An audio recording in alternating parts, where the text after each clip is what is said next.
Hello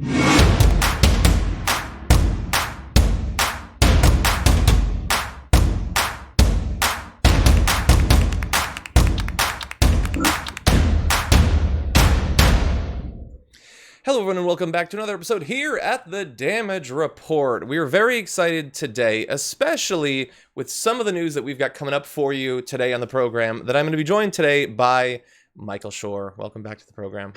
Good to be on the Damage Report, Johnny. How are you? Very glad to have you here, especially because we're going to be talking about some members of Congress. And I can't wait to find out what you know about these that probably no one else, including me, knows. So that's going to be fun. And I can't wait to see your take on Donald Trump's interview yesterday. I think it's going to be a fun one. But anyway, how's the pandemic treating you?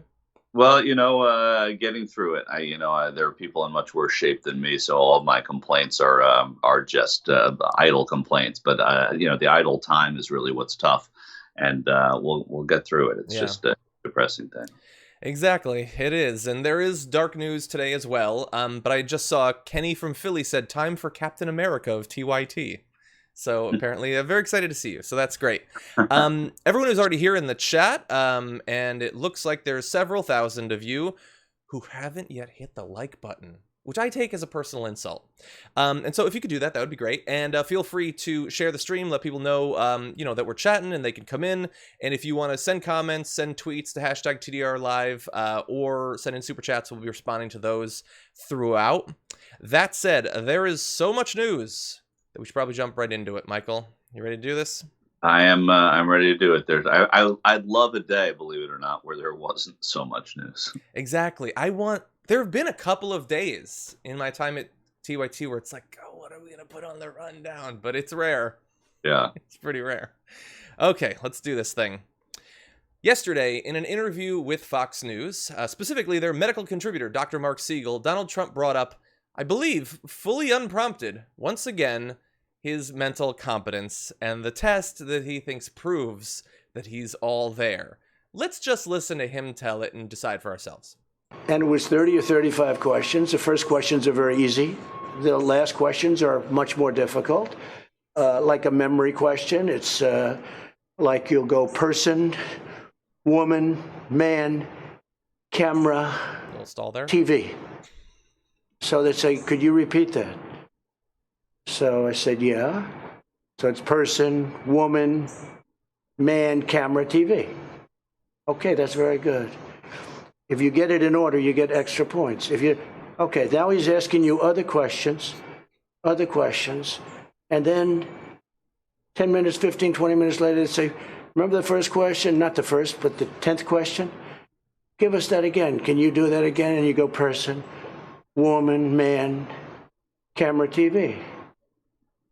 If you get it in order, you get extra points. They said nobody gets it in order. It's actually not that easy, but for me it was easy. And that's not an easy question. In other words, they ask it to you, they give you 5 names and you have to repeat them. And that's okay. If you repeat them out of order, it's okay, but it's not as good. But then when you go back about 20, 25 minutes later and they say, go back to that question. They don't tell you this. Go back to that question and repeat them. Can you do it? And you go, person, woman, man, camera, TV. They say, that's amazing. How did you do that? Amazing. I do it because I have like a good memory, because I'm cognitively there. Because I'm cognitively there. It was amazing, Michael. It's pretty amazing. I've changed my whole thought process around this president. He's very, very impressive, and that I didn't realize until yesterday. Yeah. So there's the fact that he just keeps bringing it up, and I swear every time he talks about it, he sounds like I don't know, like I would be concerned if I was a member of his family that he is rambling on in this way. And if you're going to deliver that material, let's say that you would sign a deal with the devil, you got to talk about your MoCat test or whatever on this interview. Okay, then as you're like listing the example 5 things, don't like stall like you're thinking about it the first time. You just made it up. It's not like you're actually remembering anything. For all we know, he is looking around the area and saying the things that he sees. That he sees right then, yeah. Yeah. Or Yeah. considering that it's woman, camera, TV, it might just be his favorite words that he's just repeating. I don't know. But he's stalling and saying you get bonus points for doing it in order. You said that the first time, buddy. You don't need to say it again. I remember. Right, but maybe he's so forgetful, his cognitive order isn't there, so he didn't remember that he just said that. Maybe. And look, I understand that I'm going to say this at the risk that I am wrong, and thus, I guess I'm not as good on this test as he is. But he lists the 5 words, and he does it in that clip, I think 3 times. I don't want to go through and write them all down, because I feel like that is taking him more seriously than is merited. But I feel like he swapped camera and man. I don't think he got it in the same order all 3 times. Someone can check. Maybe I'm wrong. Maybe there's something wrong with me mentally. I don't know. But I'm pretty sure he messed it up. The only reason I think you're wrong is that it would have been all over Twitter by now. Yeah, if that were, you're probably right. I think that he probably got it right. But this is like, so talk about TV. This feels like, some crime drama, right? Or a Law and Order, where the lawyer is building this basic case.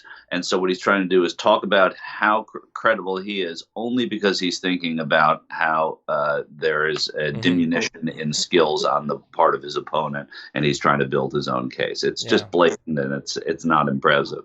No, I'm not impressed. But I'm a little bit woozy because I think while listening to that video, I think I suffered a brain bleed. But yeah, he's just very impressed. And the thing is, it's one thing. It's like if the test was administered to you and you didn't know anything about how it's supposed to be used, you could do the test and think, oh my God, I aced this. I'm sure there are people who take dumb internet quizzes and think, man, I got all those state capitals or something. I don't know. But the thing is, to keep saying that the doctors were amazed, and let me show, I believe this next video has a little bit of this. President Putin is sharp. Erdogan is sharp. You don't have any non-sharp people that you're dealing with, and we can't have somebody that's not 100%. So what I did is when it's a public test, and he said, if you take this test, we may have to reveal it. I said, it's all right. Is it tough? Tell me about it. I've never heard of it. And I got a perfect mark. And the doctors they said very few people can do that. Okay, so that is perhaps the biggest issue, because I think that there are at least one of 2 explanations. One is that didn't actually happen. He's just making that up, which is, really weird, just disconcerting. The other is that it did happen. That the doctors who were around him did say, oh my God, sir, this is amazing. You aced that thing. You're a genius.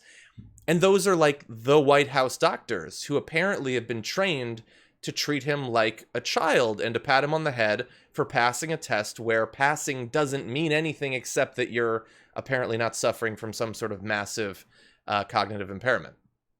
Yeah, I don't believe that. I don't believe that they said that. The latter part is probably true. That you have sort of you have a coddling set of White House physicians with a chief physician trying to sort of paint the best picture. But I also don't believe him. I believe they said you did well. A lot of people don't do as well, and he turned it into the doctors have never seen anyone do as well on this test. So he's the great exaggerator, and to that extent, I can't see why he would stop here. Yeah, perhaps. Now, I feel sort of obligated to give a response to Trump constantly talking about this from a doctor. So here's a quote from Zaya Nesruddin, who said, "It's not meant to measure IQ or intellectual skill in any way. If someone performs well, what it means is they can be ruled out for cognitive impairment that comes with diseases like Alzheimer's, stroke, or multiple sclerosis. That's it." But what would he know? He only designed that test. And so to have Trump talking about what it is intended to do, no, the guy who made it can say what it's meant to do. It's not an IQ test. It doesn't, right. It just means that you don't have like a lesion in your brain that's impairing your short-term memory or something like that. To keep bringing it up. And what I want to ask you is, since you've been through multiple elections, as a strategy, he clearly, one of his tactics is, I want to get people to think, when you think of Biden, think his brain is pudding. Is this helping him to make that case? I've been wrong about, I should preface it by saying I've been wrong about Donald Trump and what is or is not helping him. In this case, I don't think that this is helping him make that case. I think only Biden can make that case, and I think that Trump can exploit it to a degree. But it is a sidetrack from everything else that's going on of substance. And the polling numbers right now, polling is better in 2020 than it was in 2016. The polling numbers right now are showing that the problems that he's having are on substance, and what's helping Biden doesn't have to do with that comparison, or what's hurting him. And so I don't think it's a good tactic. Yeah. I don't know. I mean, look, when Donald Trump goes on and on and on about his cognitive fitness, it makes me wonder, like, don't Republicans see this and wonder what is wrong with him? Like, Tucker Carlson throws to that interview that everybody's now talking about, comes back from it, and pretends that what he saw wasn't deeply embarrassing or concerning. But the thing is, it is Fox News. And so not long after Dr. Siegel, he goes this morning on Fox and Friends to talk about that. And I had been wondering, what does this doctor think after facing down Trump, who's rambling about 5 words, persons and mans and cameras and TVs and all of that? Turns out he was impressed. Well, he discussed the issue of his own clarity of vision. And I did, in a sense, that interview was a cognitive test, Ainsley. I have to tell you, as you know, he is extremely sharp on every second. And he did a test on TV where he basically, went through how great his memory is. And what he said was, even all of the major leaders of the world, Ainsley, he talked about Putin, he talked about Chairman Xi. He said, whatever you think of them, they're extremely sharp. And we need a leader that has that level of awareness and sharpness. And that applies to the election. Okay, so, and again, the funny thing is, Trump brings up the test without it being prompted. Fox and Friends, they hadn't asked Dr. Siegel about the test. He was like, what does he say about the election? And that is what Siegel went to, that he stared into that open flapping jaw saying person, cameraman, TV over and over and over again. And he came away thinking, no, this guy is very sharp as Putin and other world leaders, and this is who we need. Well, and he's a doctor. In fairness, and I don't need to be terribly fair to this guy who should have led with something different, he did go on to say that the election, that applies to the election, so someone with great cognitive strength would be able to sit down and see what they're framing. Yes. But you asked a question like, will this have good effect? I mean, they're speaking in front of an audience that really doesn't need to be convinced. And the people that the president needs to convince to either vote for him again who do not want to, or to give him a shot, those are people that are not going to be impressed by this. Those are people who are going to sort of be, I think, some flabbergasted by the fact that this is what went on TV. So I do see why they're painting this picture, but I don't think it's to great effect. Yeah. And look, they're always going to defend him. I guess to sort of, so go on. Yeah, I was going to add that, there in the Carter Reagan, there's a famous Carter Reagan debate in 1980 where Reagan eventually won, but they were talking about how old Ronald Reagan was, and he had this great debate moment, which you can go back and see, where he said, "I will not allow my opponent to exploit his youth and inexperience." So he turned it on Carter, right? I imagine that Biden's going to have some kind of moment in a debate, if whatever debates look like, where there's going to be a line about that, about experience versus cognitive ability. I don't know what it is yet, obviously, but I think that they're going to that the Biden people have to kind of own this and laugh at it too. Yeah, maybe, and really fast, just because I'm not sure that we've talked specifically about this. There's a couple of ways that I think that Trump has tried to make the 2020 election very similar to 2016. One was corruption, the Ukraine thing and everything, and that doesn't seem to really be taking. And the other is trying to have everyone associate the candidate with these negative characteristics. And he was certainly able to do that with Hillary Clinton. He doesn't seem to be having as much success with Joe Biden. When you poll people about cognitive fitness, they think that Biden is doing better than Donald Trump. Do you think that something will stick, or do you think that there are fundamental differences between Biden and Clinton that make that a harder strategy to have succeed? It's the perception of Biden and Clinton where the fundamental differences lie. So, Hillary Clinton came in with a lot of Americans disliking her and disliking her with great ferocity in some circles. So it's hard to get to home plate when you're on first base, right? And Joe Biden is on third base. Whether you love his politics, whether you're a progressive Democrat who thinks he's essentially a Republican, or whether you're a Republican who thinks he's the most liberal person who's come across, Joe Biden is still a liked person in most circles. And I think that that's part of what makes it very difficult for these sort of negative attacks to be put on someone who is actually quite popular. Very quickly, you go back to Kamala Harris in that first debate when she went and attacked Joe Biden effectively at that time about busing and his positions on busing. Joe Biden was sort of a deer in the headlights. Nobody has really been mean to Joe Biden in a very long time in a very public way. He got used to that during the primaries. I imagine he'll be better at that during the election, during the general election. It's going to be very frustrating for Donald Trump, I think. Him might be. I'm sort of dreading the debates because, they were a horrific experience the last time around in 2016. And, considering the way the polling is looking, it seems like, I don't think the conventions are going to produce the strong bounce that they normally do, being all virtual and all of that. It seems like other than some big international event, which it's entirely possible Donald Trump will attempt to pull out of thin air, that's like the big thing that could shift things. I don't think that they necessarily typically do significantly, but that's one of the few things remaining in the last 102 days before the election. Yeah, I suspect you're right. If anything, that could happen. But I also think because of the way that we are going to take them in, because of the way that there's no campaigning, it'll still be different. But I think, yes, they could have a negative effect. They could also have, and people always forget this, they could have a positive effect. Joe Biden could actually, be somebody who is comforting. You always, not you, John Iadarola, but people always think, oh, how could this hurt? How could this hurt? It could also help. And I think that's important to remember. Yeah. Okay, before we move into other news, let's catch up a little bit on the super chats with Zane saying, woohoo, Michael Shure. Good to see you too. I'll take it. Thanks. That's very nice. I did see... What's that? It's good to be here, and I appreciate that. Thank you. Rachado says, actually, that was Mondale in Reagan's 1984 re-election. I think he is 100% right, 1,000% right. So thank you for correcting that. Yeah. TDZ, thank you. Tony Fedora says, hi, John. You sold me on the board game Camel Up. I went to buy it. Amazon wants $70. Whoa, does it come with a real camel or something? I think it's technically delivered on a camel. No, some board games just go out of print, and thus the last remaining copies are, artificially inflated. But I would say look on some other online retailers or eBay or something like that, and you might have more luck. Sue M says, Trump thinks he gets extra credit by repeating himself. And he can't seem to tell that he's doing it.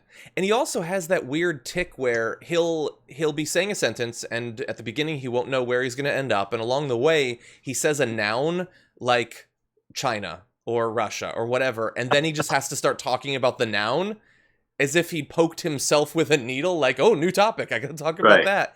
That's an issue. I'm not saying it's like Alzheimer's, but that's something. Right. Rob Shively says, when Trump is gone, will this be the repair report? No, the world being what it is, it'll still be the damage report for quite a while, I think. And that's fun. That's interesting, though. It's something to think about, right? It is. Who knows? Maybe we'll have another 4 years of it being definitely needed with Donald Trump. Feisty Fan says, facepalm. I think that's the only real reaction to that. And with that, let's turn to other news. Donald Trump announced yesterday a big new campaign strategy of his. He's going to be invading a number of different U.S. cities. Today, I'm announcing a surge of federal law enforcement into American communities plagued by violent crime. We'll work every single day to restore public safety, protect our nation's children, and bring violent perpetrators to justice. Okay, and so if you've been watching the footage coming out of Portland and that scared you, get ready because it's coming to a number of other cities. He already previewed earlier this week that you can expect these sorts of things in Chicago, Philadelphia, Detroit, Baltimore, Oakland, and others. And all of the relevant people in the federal government who would be involved in that have confirmed that this is happening. This isn't just Donald Trump's, regular hyperbole.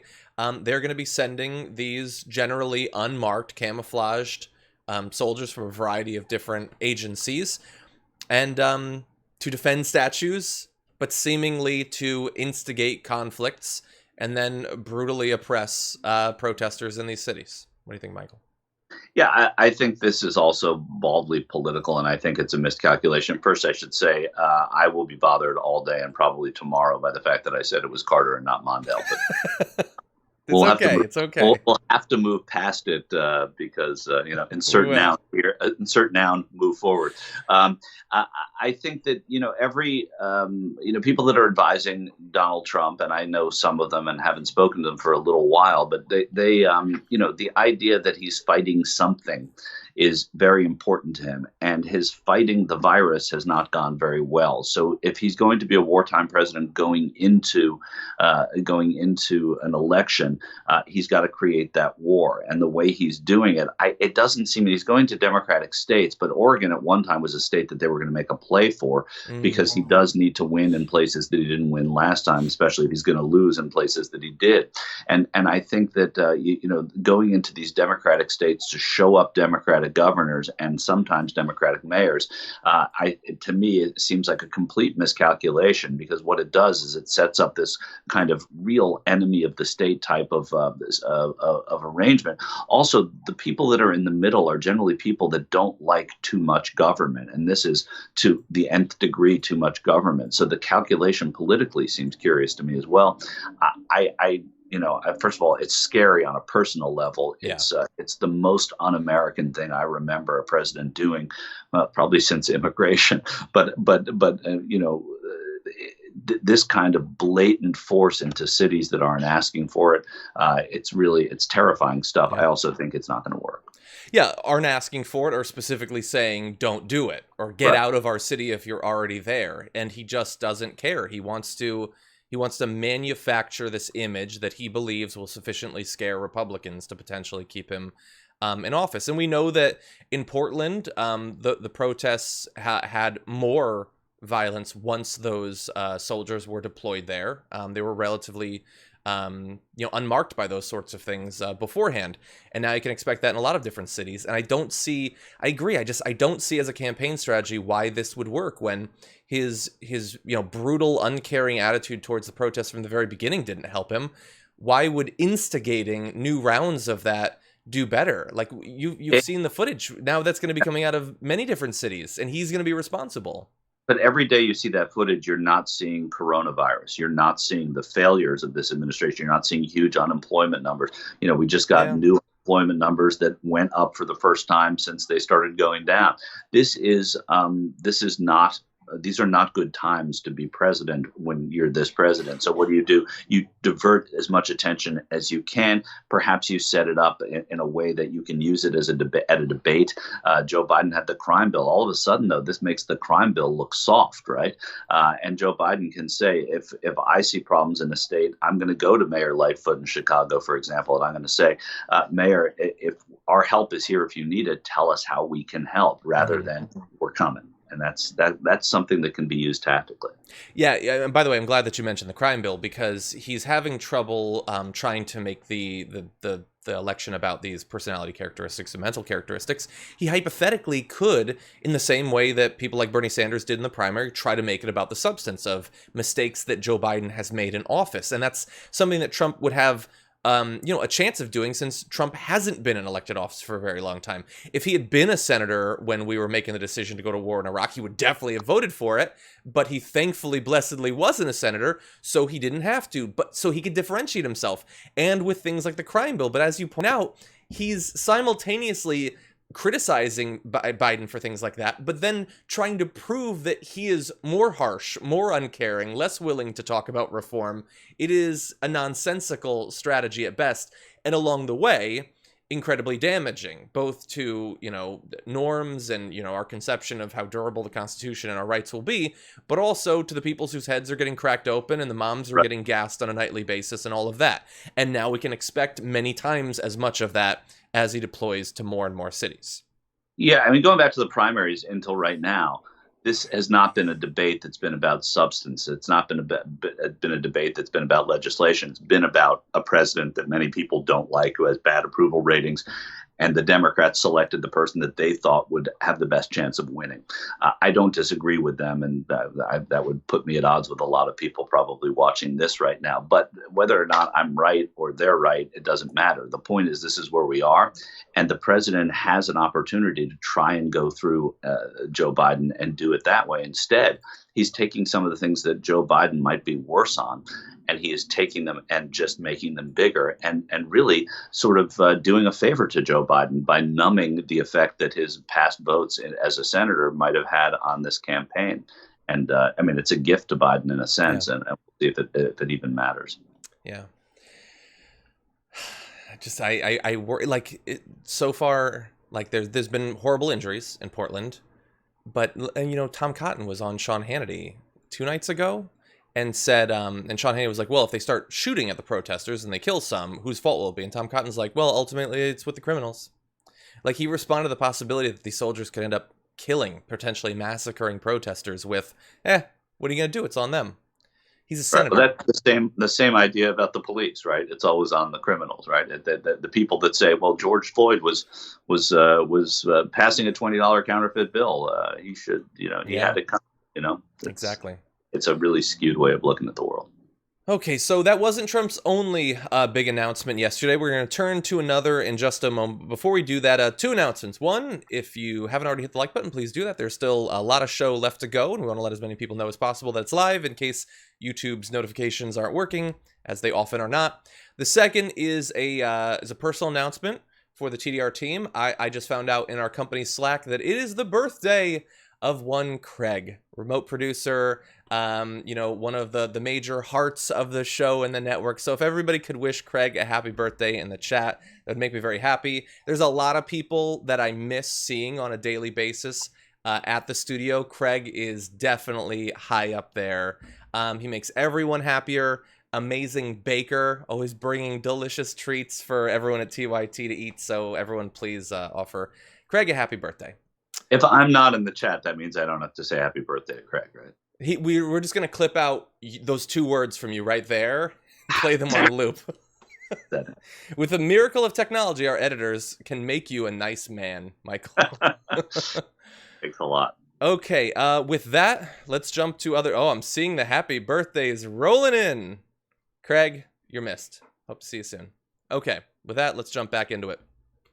Donald Trump has been trying for a few years now to employ the census to strike out against undocumented immigrants and try to artificially increase the political power of Republicans who are finding it more difficult nationally and in a number of different states to compete with changing demographics and all of that. And so despite losing multiple times in efforts to employ a citizenship question on the census and things like that, he made this announcement yesterday in a memorandum on excluding, in his words, illegal aliens from the census, saying, "I have accordingly determined that respect for the law and protection of the integrity of the democratic process warrant the exclusion of illegal aliens from the apportionment base to the extent feasible and to the maximum extent of the president's discretion under the law," saying that although the Constitution is 100% clear that you being a citizen has nothing to do with whether you're counted for the census for the purposes of apportionment of political power and seats, they're not going to count them. Now, there's a couple of issues with that, which we'll get into. But Michael, thoughts? Again, this is just like the last story. It's a distraction. It's going back to the bread and butter of the 2016 campaign. It's going back to the wall, which he says is now built. It's talking about immigration and the other. It really is trying to divide the country because he thinks that works for him politically. It has. You understand why he would do it. But again, there's a little bit about this that has to do with the law, and the court has ruled on it, and it is in the Constitution. So this president by fiat can't just go ahead and demand this, but he can certainly make that statement and have people hear it and understand whose side he's on. Yeah, and maybe, kick up a little dust, maybe Yeah. cause a couple of legal battles that maybe set back various efforts, slow things down. We don't know. But again, just in case there's a big Trump fan who's watching this and doesn't get it and doesn't get how cut and dry this is, the 14th Amendment to the Constitution provides that, quote, representatives shall be apportioned among the several states according to their respective numbers, counting the whole number of persons in each state, excluding Indians not taxed. That's not ambiguous. And I understand that, like, the clear text of the Constitution can be very confusing to some people. You can take a look at something as simple as the Second Amendment and not get half of it. I get that. But that's pretty clear. There are other issues. For instance, the fact that the census is almost 2/3 complete. And it's not gathering information on citizenship or legal status. And that's, I think we're at 62.2%. So here is the issue with that. You might think, well, how are you going to do this when we're already like 2/3 through and none of that information is being gathered? Well, they have a plan. So they're not going to be stopped by the fact that they don't know what the numbers of undocumented immigrants are in these areas. They have a section of the memorandum, which I'm going to show you, that is instructing executive departments and agencies to share information with the Department of Commerce, to the extent permissible, blah, blah, blah, blah, blah, to obtain accurate data on the number of citizens, non-citizens, and illegal aliens in the country. As the Attorney General and I explained at the time that order was signed, data on illegal aliens could be relevant for the purpose of conducting the apportionment. So they are not going to be bound. If this goes through and if it's successful, which I can't imagine how it would be except the makeup of the Supreme Court, they're not going to be bound by the count that the census does. They're going to take those numbers, they're going to come up with some number for undocumented immigrants, and then they're going to subtract it, even though that's not what the census found. And who thinks that we could trust them to do that in a way that would not be politically expedient and beneficial to themselves? Yeah, and this is a legal workaround completely to try and get past a ruling that the court handed down that said that they have to take these pieces of information, or they're not allowed to ask a question on the census about citizenship. So this is the legal workaround to that. The other thing that this does is it probably cows many illegal immigrants, if you want to call them that, in this country, but immigrants who are undocumented from participating because of the scare tactics involved in all of this rhetoric. And that's the big effect of this as well, is that it does mute them. For example, California, while the nation is at 62 and change percent reported, California is just over 51%. Mm-hmm. So knowing that there are so many undocumented here in the country, but also in the state of California, you can see that there's a scare tactic that's working to an extent as well. Yeah. Well, it will be challenged. The director of the ACLU's Voting Rights Project says Trump's latest attempt to weaponize the census for an attack on immigrant communities will be found unconstitutional. We'll see him in court and win again. I know that the makeup of the court has become a little bit darker in recent years, a little bit scarier. But we have had some 5-4 decisions that have gone, in the sense of rationality. Do you think that this is too clear-cut for the Supreme Court to say otherwise, or is it just too appealing a change for conservatives to make? When you've seen the way that the conservatives have left, and I'm not a court expert, I'm sort of a layperson when it comes to the law to that level. But I think when you see the way that they've been reading the textual interpretation, which I guess is an interpretation, the textual reading of the Constitution, the conservatives like Roberts and Gorsuch, anyway, in the small sample we've had from Gorsuch, they read the text and they hold to the text in a way that would be encouraging if you think that the president's off his rocker on this. So I think that's what is important. I hope so. It's consequential. I mean, think about all of the different layers of manipulation that Republicans have used to maintain the power they have right now. Just from the structural, like the makeup of the Senate, for instance, the way that, political power is apportioned through the Senate, to gerrymandering and all of that. The idea that they would, in one slice, potentially cut multiple seats out just by making up, whatever numbers they want. Because the thing is, we don't actually know how many undocumented immigrants there are in every area, or whether a particular individual is still there or has moved. We have ideas. There are estimates that vary widely. And again, if you couldn't trust one person to come up with an estimate that would be unbiased and fair, which you can't do any of this to begin with. But if you were going to do that, who would trust literally anyone? You're going to have Stephen Miller working on that? It's madness, and it can't be allowed. It can't be allowed. I'm optimistic on this. I'm not optimistic on all of it, but I'm optimistic on this. Okay, let's read a few comments. I saw some activity going on over on Twitter at hashtag TDR Live with Gabby saying, if Donald, the J stands for genius, Trump wants us to believe that he really aced that cognitive test, he should take it again on live TV in front of a camera while surrounded by witnesses like people, man, and woman. And here's the thing, like, he could do that, and he might actually pass it, because, again, it is not an amazing feat to pass this test. It just means that you don't have sort of, like, systemic brain damage caused by one of a number of horrendous illnesses. Right. We can watch any speech he gives and knows that there are issues with the way he thinks about the world, the way he processes information, and generally blocks it out. Okay, James Cassis says, John and Michael, you got your 1,000 likes, you extortionists. Now give us dog.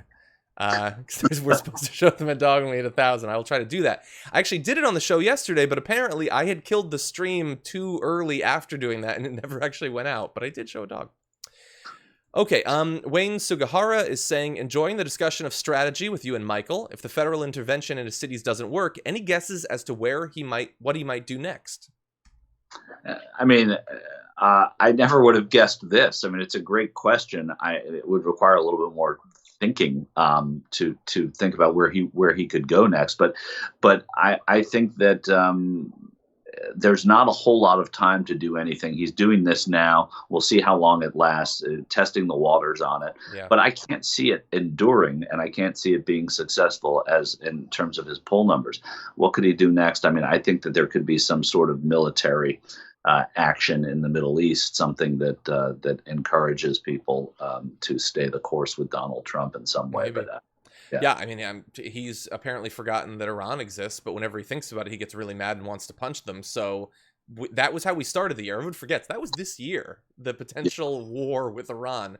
That could come back. Or, he kicked the Chinese consulate out of Houston. What's the next step or two after that? I doubt actual military conflict. That would be a disaster that I think the military would get through to him on.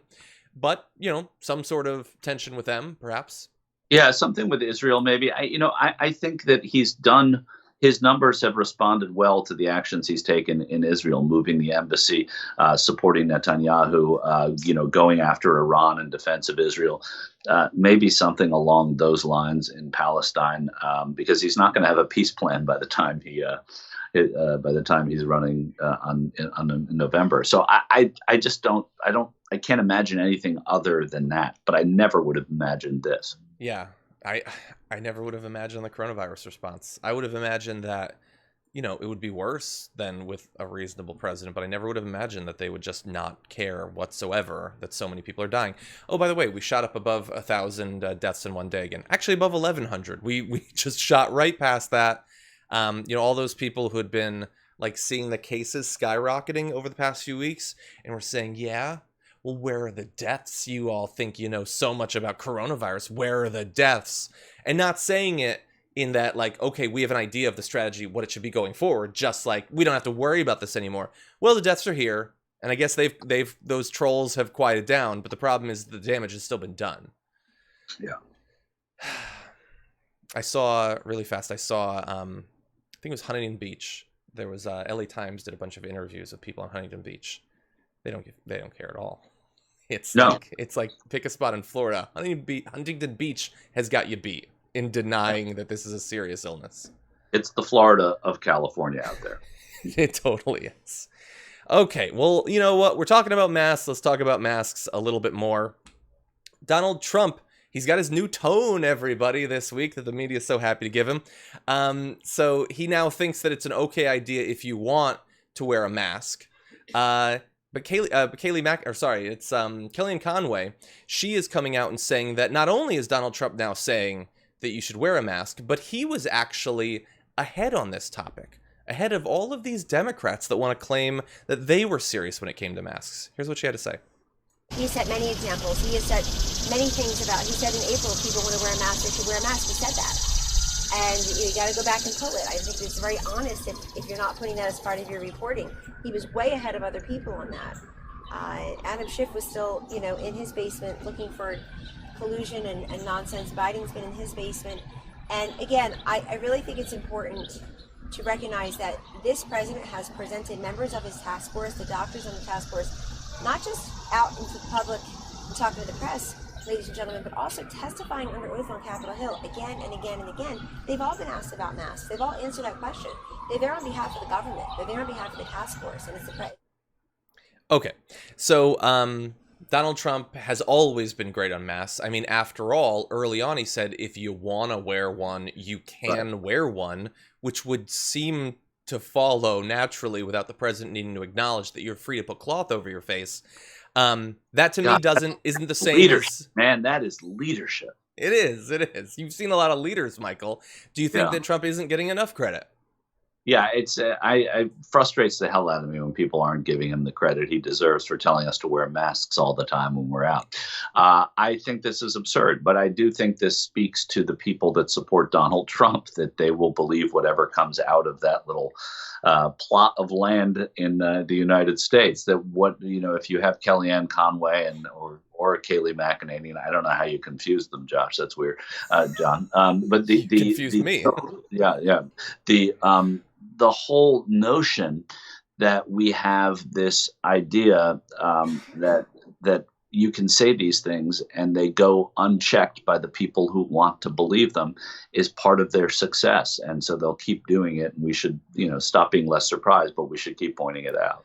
Yeah, and like him saying that you can if you want to, but then refusing to over and over and over again. You can if you want to. I mean, of course you can if you want to, right? I mean, you could have done that before there was a pandemic. Sometimes you say it anytime. Masks, yeah. You could wear a scary movie mask if you want to. I could wear a fedora if I want to. I don't, and I shouldn't, but I could. That doesn't mean anything. He kept going. He went to a place that was making PPE and spoiled a batch because he refused to wear a mask. What a fraud! Like again, I was going to call her Kayleigh McEnany, Kellyanne Conway. Like, I know it's politics, and I know that I really have to shed the last bit of this naive approach, but, like, how could you say something like that? You know full well what his position on masks have been, to pretend that he was an advocate for their use, when they were mocking how Biden looks in his mask, and he was saying, oh, yeah, it's gonna look great when I'm meeting the king of some country wearing a mask. Yeah, no, I'm sure the king would appreciate it, by the way. He'll be wearing one. Right. It's just so fake. And then to say that Schiff and Biden, I mean, I don't know how that's resonating either. Adam Schiff is in his basement. Yeah, I don't know what that is. Yeah.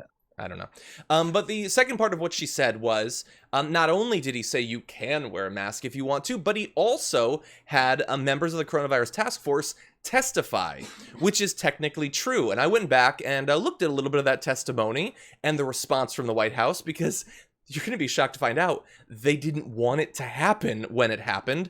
And things like, they had good reason, because in the end, Fauci ended up debunking a number of Trump's favorite coronavirus lies. For instance, talking about the idea that the virus will just disappear. He said, I've said publicly many times that this is just not going to happen because it's such a highly transmissible virus. Or for instance, when Mitt Romney asked him about the fact that Trump says that President Obama is responsible for our lack of a vaccine for a disease we didn't have yet. And he says, was Obama or Trump responsible for that? And Fauci said, no, Senator, not at all.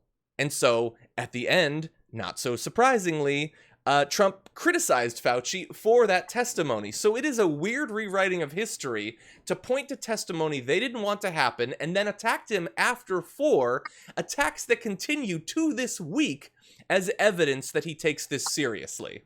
That was great show prep, John, because that's so true. I mean, when you look at the way this has gone, that's perfectly according to script every single time that one of his lieutenants is marched up to Capitol Hill to speak. And whether they like the president or not, they're always called out on the fact that of what's going on vis-a-vis masks, the addressing of the virus from the White House, and the president. Whenever he disagrees with something that doesn't look good or wants to do, he calls someone out for it. It's been a pattern from the very beginning since they've been going to the Hill. Yeah. And by the way, in terms of how serious he is and the new tone, and he's really turned a corner on this coronavirus thing and all that. His interview with Dr. Siegel last night, what people are focusing on, and I totally understand why we led with it, was the 5 words, the TV and the man and the woman and all of that. But do you know what else he said? He was talking about testing. He called testing overrated. Not 3 months ago or a month ago. Last night, he called it overrated and said it would be better if we did half as much testing because then we'd have half as many cases. And that's not the first time he said that in the past week either. I mean, it's a continued theme. And again, he's running for president and he thinks, and he's being told that this message somehow works with the people that support him.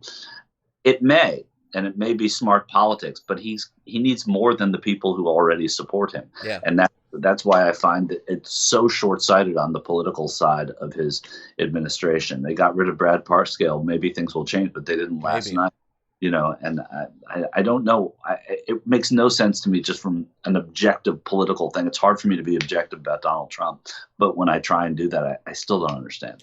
I agree. And again, if maybe there's critics or whatever, it's not just a rhetoric thing with him saying we do too much testing. In the negotiations going on right now, the White House tried to block money for the CDC, for the Pentagon to do coronavirus tracing and things like that. They are literally trying to stop the testing from happening. Anyway, that said, let's transition to another topic, also serious, but this time, at least it's hypothetical.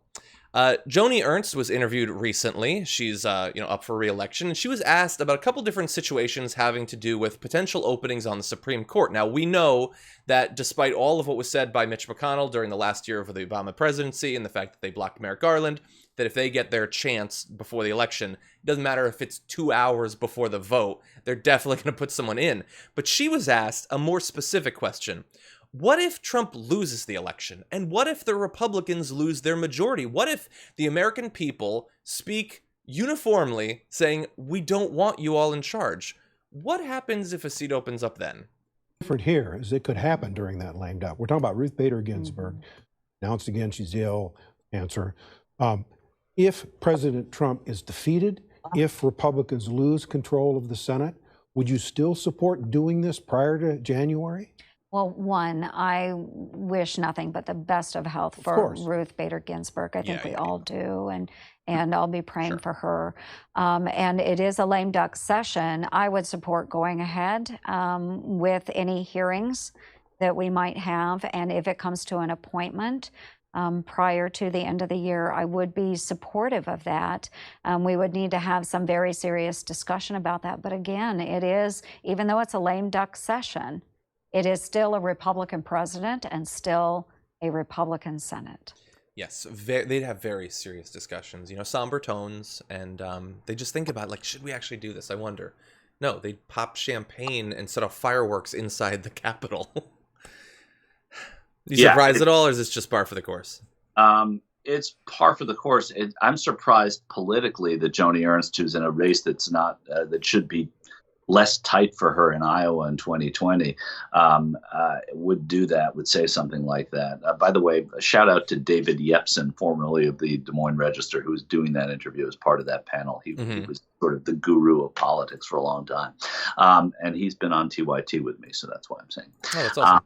I think that, first of all, I think that the Senate would not vote to confirm, even though you say there's champagne, and I don't think a lame duck Susan Collins or Mitt Romney. I think they would have a handful of votes that would say we shouldn't proceed with this. But of course, I could be the most naive. You think Susan Collins? I think Susan Collins. Really? Yeah, I do. I mean, in terms of proceeding with it, I just think that they would be voices against proceeding. John, I may be 100% wrong, but I don't. I think, I know some of these senators mildly, and I just don't think that they would, a handful of them anyway, would want to proceed with this because of what it looks like for the party. I think most of them would, and I think that, it might happen. I also, I don't I don't understand in a bigger picture way, because I could be wrong about that.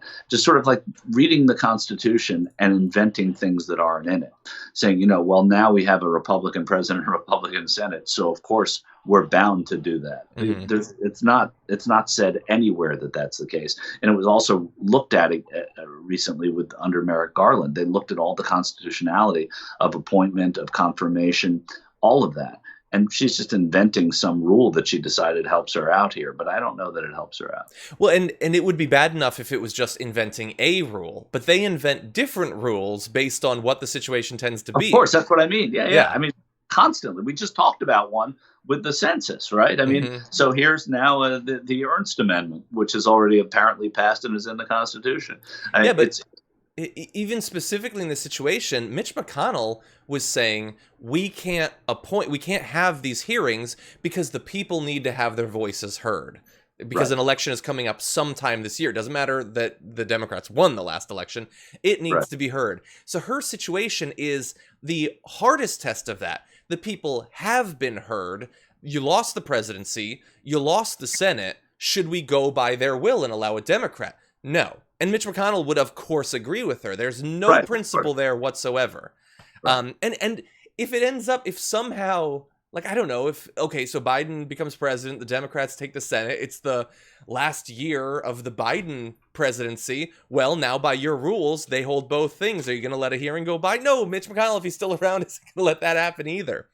In the way, I mean, they're going to have to do.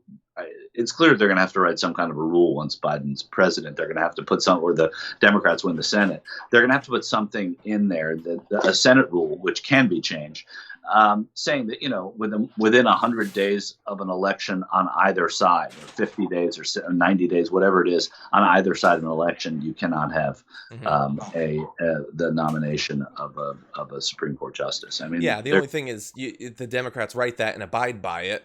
When the Republicans take over the Senate, they're not going to abide by that. They'll change the rule and they'll. No, you're right. You're right. But something has to give on this, because it's so given to interpretation. Again, also, it's only happened. Ruth Bader Ginsburg is still on the court and she's still working. Yeah. It's only happened that I remember during Merrick Garland. Though there's probably other precedent for it. There was cited actually at that time.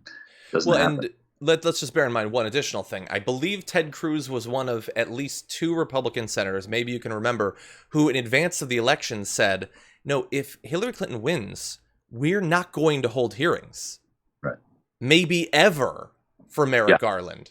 That was not a principle of let the people speak. That's if the people speak and we don't like what they're saying, we're going to have 8 justices. Yeah.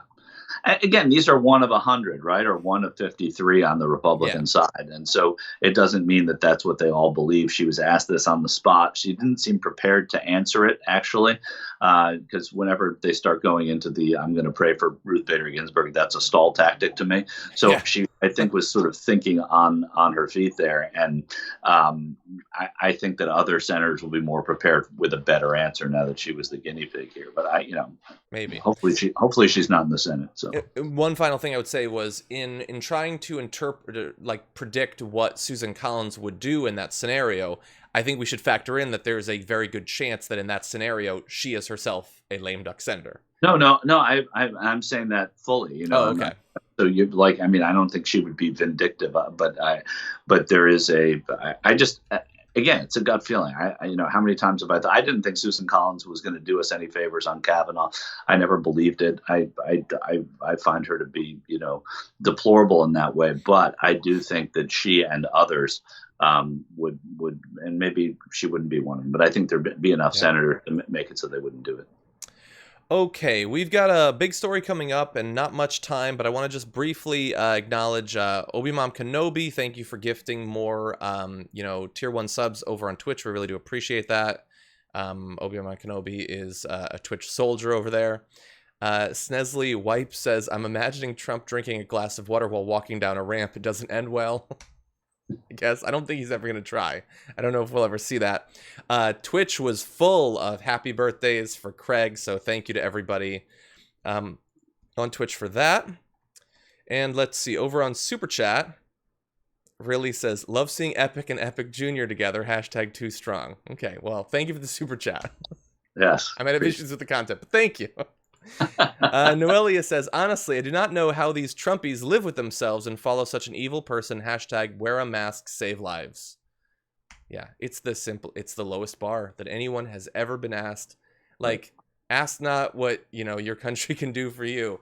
If your country were to ask you to do the literal bare minimum. Just right. put some cloth in your face. Wear a seatbelt. Don't smoke indoors. Fine. Yeah. Wear a mask. Okay. And the issue is that all of those things you cited had social movements opposing them because we're an insane people. Right. Meleda Ruiz said, hey guys. Thank you, Meleda. Appreciate that. Kate says, fascism with my morning coffee. Save us. We'll try. Okay. Mark Keister says, don't forget to invite Adam Christensen onto the program so we can defeat Yoho. I believe I forwarded that to the team, and we should be reaching out. Well, Yoho's not running. He's retiring from the Congress anymore. Is he really? Yeah. Oh, I did not know that. Interesting. Okay. Well, we're still going to do the story. I can. That kind of rebuilds my singing error earlier on Mondale.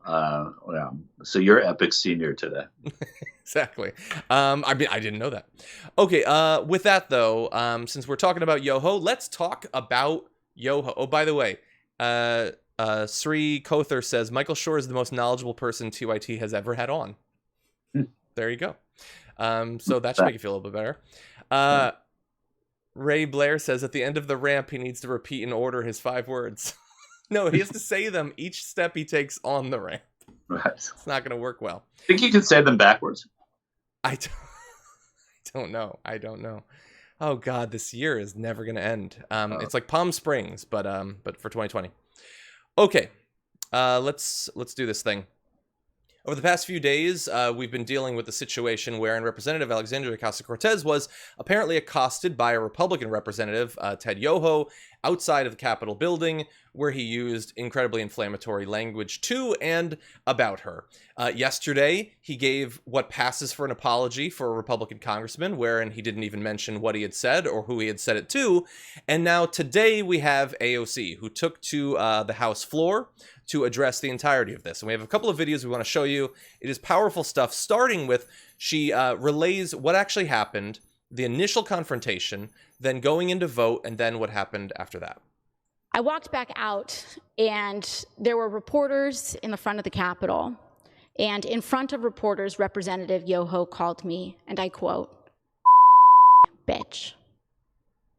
These are the words that Representative Yoho levied against a congresswoman who represents New York's 14th congressional district, but every congresswoman and every woman in this country, because all of us have had to deal with this in some form, some way, some shape, at some point in our lives. And I want to be clear that Representative Yoho's comments were not deeply hurtful or piercing to me, because I have worked a working class job. I have waited tables in restaurants. I have ridden the subway. I have walked the streets in New York City. And this kind of language is not new. So we definitely have more. I had expected that with his embarrassing display with what passes for an apology, that would be the end of it, that we wouldn't hear from her. But I'm very glad that we did. What do you think about the back and forth there? I know you have more knowledge about Yoho than I do. Well, I mean, forgetting Ted Yoho, he's a backbencher. He's an unimpressive member of Congress. He ran for speaker, actually, some time ago. He got 2 votes when he ran for speaker, probably one from himself.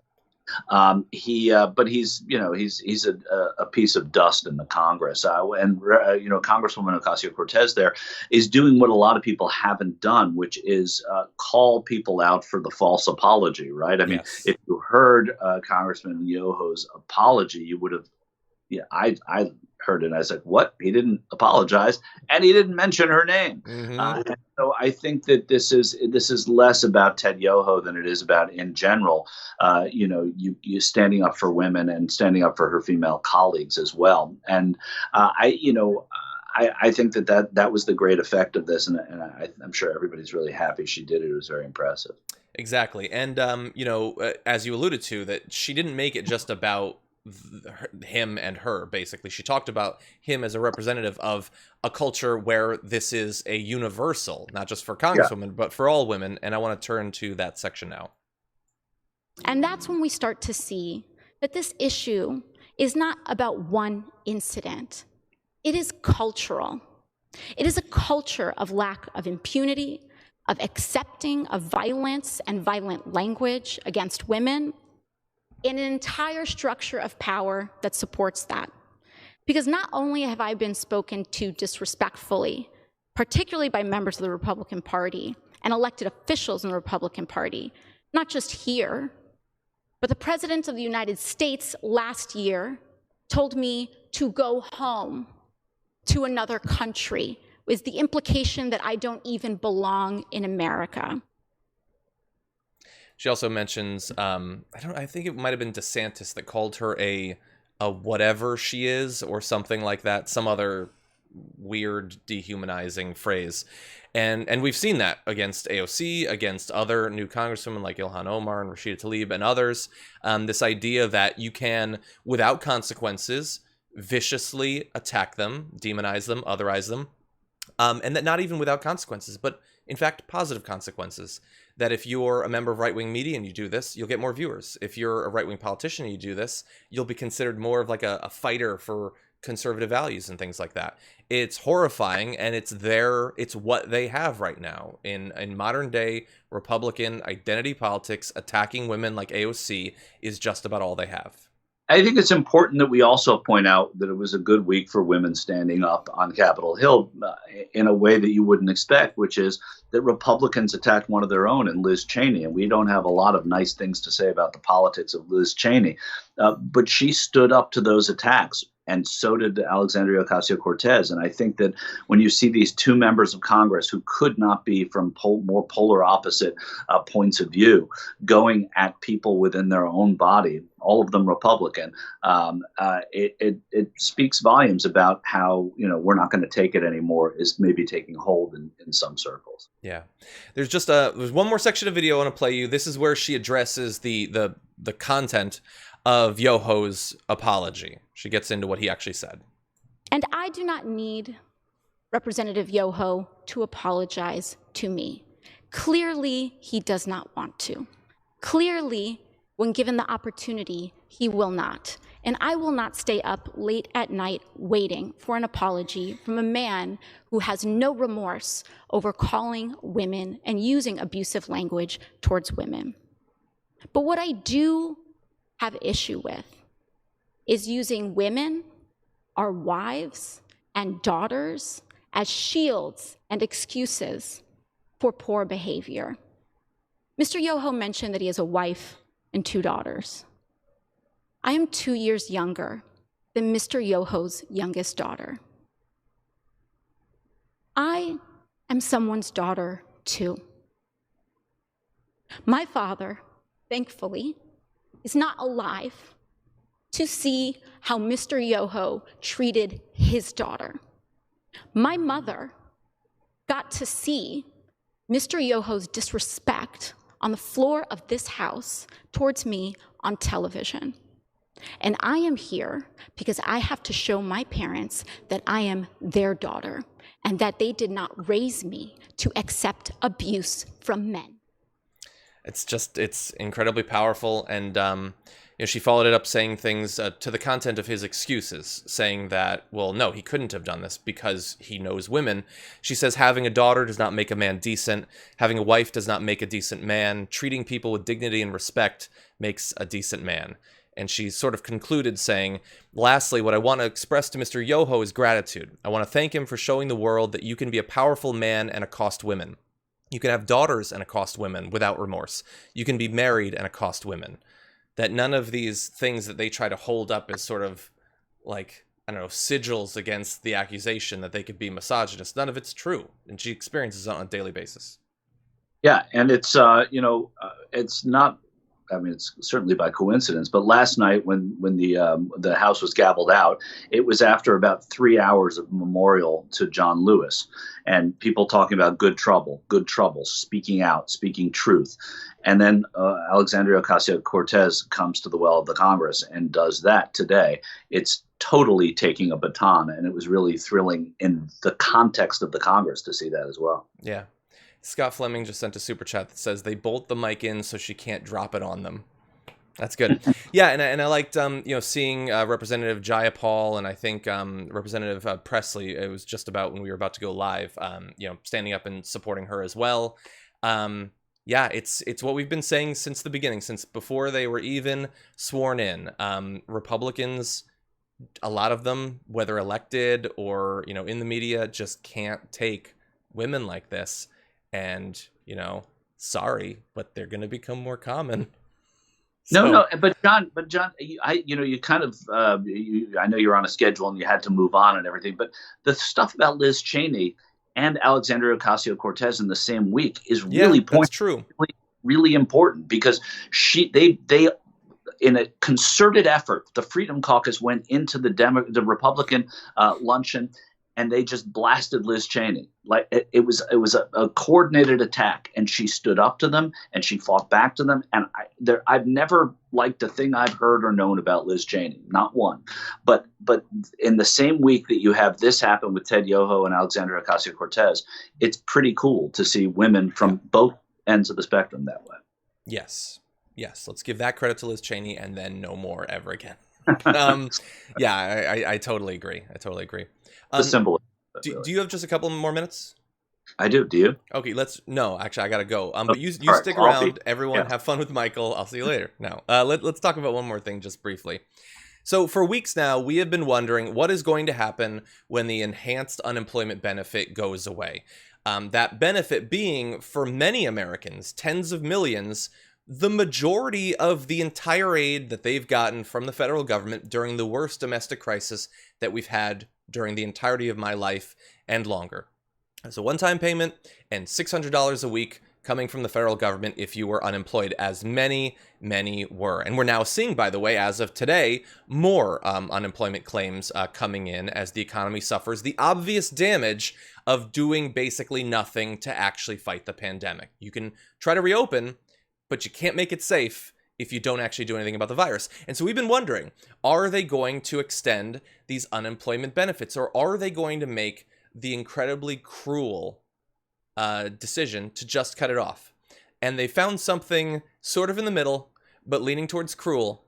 According to reports that I'm seeing, including from CNBC, the GOP is considering extending the unemployment benefit at $100 a week, cutting it from $600 down to $100 for people who might have been out of work for literally months now, who are facing the possibility of soon being evicted or, having their homes foreclosed upon. $100, Michael Shure.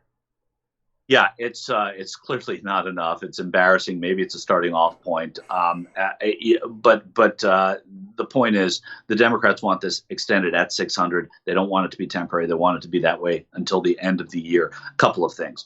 Yes, it's probably preventing a good number of people from going back to work.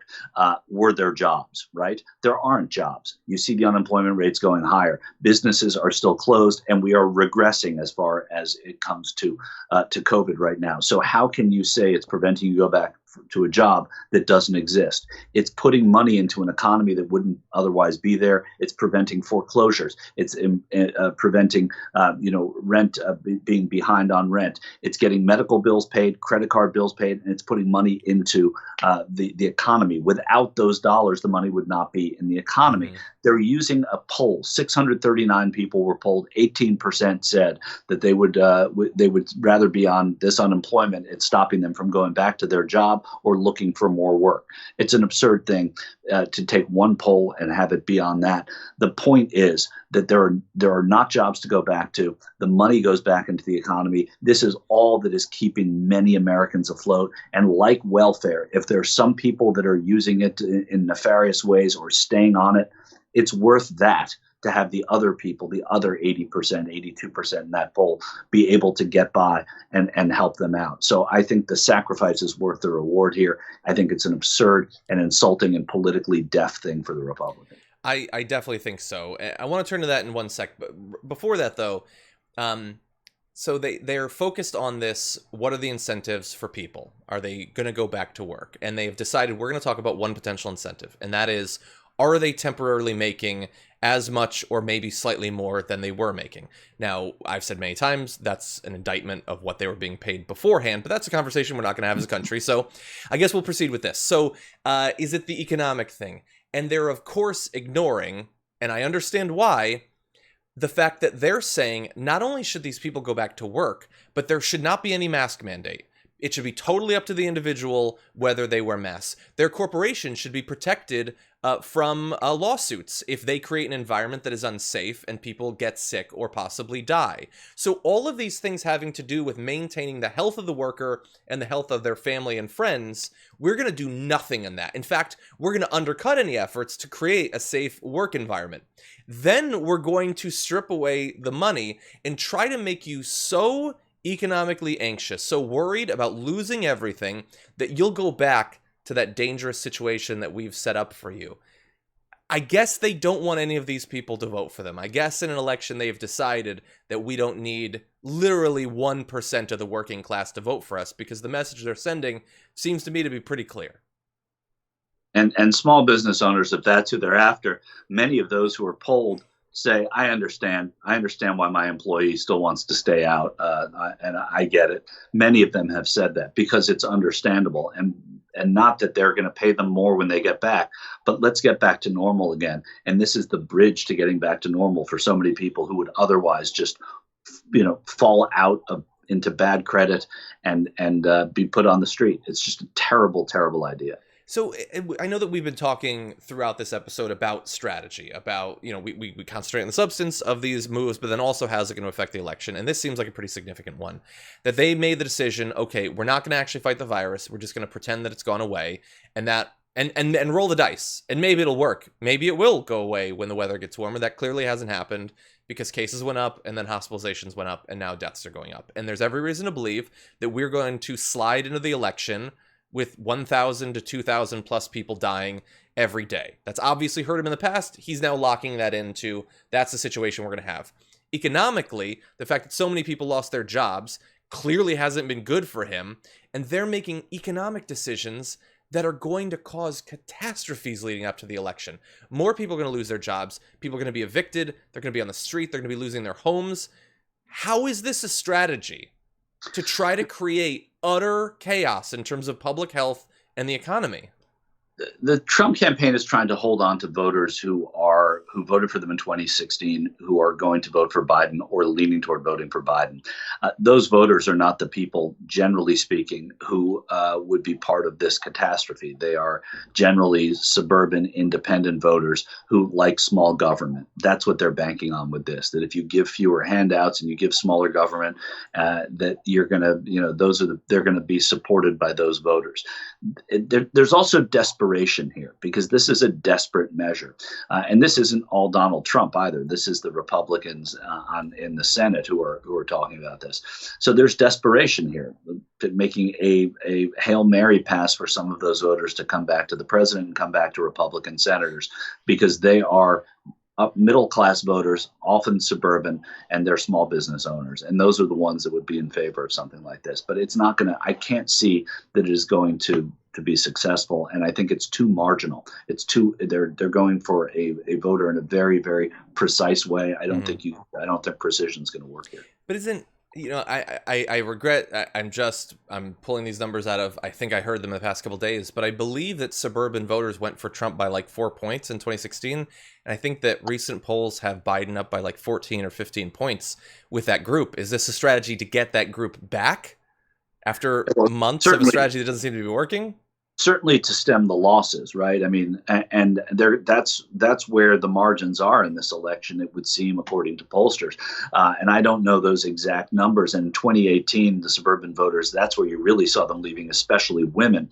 And I don't think, when you look at the percentages of small businesses that are owned by women versus men, I don't even think that it's enough of a group of people that would find this appealing. And then you also have the sympathies of small business owners too to play with. So not that they don't see this as a black and white down the line, decision that they're making or situation. They see the humanity of their employees and how they're getting more money and they can't make it without it. They also can't employ them to the same level of hours and opportunity. Yeah. They can promise that it's going to go forward. It seems like really, really foolish, but maybe it's just a negotiating ploy on other things like payroll tax credits and that. And if that's the case, if it's a negotiating ploy, then let's see where it is at the end of next week. Yeah, and look, if that's what it is, it's not that we actually want to give people just $100, but we want to threaten to give them just $100. It is on the Democrats to make sure that everyone knows that that is how they are negotiating, that they're putting the squeeze not on the virus, but on the people who are worst off right now during the pandemic. Well, it's also on the Democrats to fight it and fight it vocally. It gives them an opportunity, which is kind of nice, too, to say, hey, look, we're trying to get you every dollar that we can. And, it also gives them room that if they have to compromise to 500 or 400, hey, look, they were at 100 and we fought to get you 400 or 500. So it does do a favor to the Democrats. Yeah, I think that it would be a great time for them to, bring up legislation creating the $2,000 UBI throughout the entirety of the pandemic that's been talked about. If you're going to negotiate with $100, here, we're going to negotiate with $2,000. Let's see what the people think. Wouldn't hold your breath on that one, though. Yeah, I wouldn't either. Not with this Congress, but, we're working on it. Anyway, Michael, thank you so much. It was a supersized episode, but we appreciate you, lending your experience and your perspective. Love being here, John. Anytime. Thank you. Have a good one, man. Yeah, you too. Happy birthday, Craig. Okay, everybody, let's read just a couple of your comments. Alexander Schmidt says, I'm everyday thankful that we have a sane government in Germany. Not that I agree with everything they do, but they mostly responded in a responsible way to the pandemic. Stay healthy. Yeah, I haven't looked at German numbers in a few weeks, but when I had last looked, they had very few cases by comparison. It's a smaller country and everything, but having leadership that actually thinks it's something that should be fought is a great way to fight it. Calvin McGowan says, favorite two hosts. Thank you, Calvin. Very nice of you. Feisty Fan said, I believe in response to the AOC videos, oof, and now I'm getting teary-eyed. Get it? Same Feisty Fan. Same. Nick the Unicorn says, Dems rejected it. I'm assuming that's the $100, and they better. But that's just the beginning. What are they going to support? Allison Polian says, I'm a casino dealer in California. My rent is $900 a month. Without the boost, I'll get less than $500 per month. Homelessness, here I come. Yeah, you can't live in the vast majority of America on the money that we'll have. And you can't, there's no jobs. It's madness. The jobless claims are spiking once again, as we would, of course, expect that they will. And we're going to have more lockdowns because of this bumbling, foolish strategy. So you can expect that that's going to get worse as well.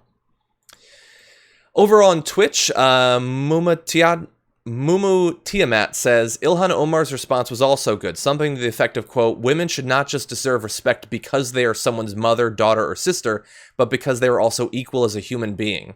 Yeah, I don't know if that's the exact quote, but she's 100% right, and it's a great quote. Always down for more Ilhan Omar.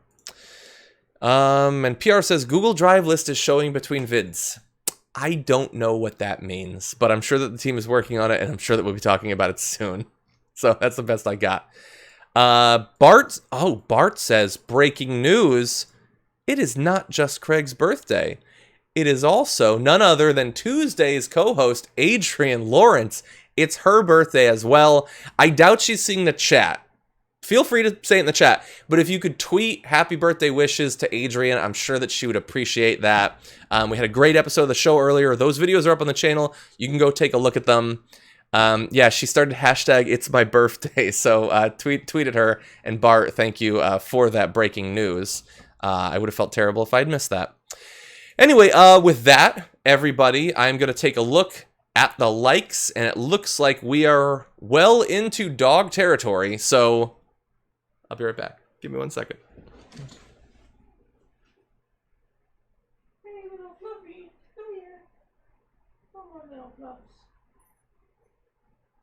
Okay. Everybody wants to see you. They always want to see you. Hey everybody, this is Abby, and one of the reasons I wanted to show her to you today is she is at maximum floof. Like, she is just a mess of fur. My wife is bringing over Hilo. Thank you, babe. See, they're friends. They're brother and sister. But anyway, thank you, babe. That's so nice.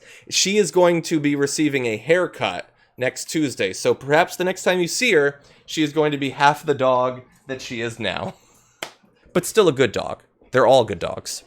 Anyway, thank you, everybody. So tomorrow, Brett Ehrlich is going to be back on the show. We're going to be closing out the week with all the news, but also the garbage people of the week. Brett's, mine, but also yours. And the way that you can help to choose is to go to the community tab on the TDR YouTube channel, and there will be a poll where you get to vote for who the TDR garbage person of the week will be.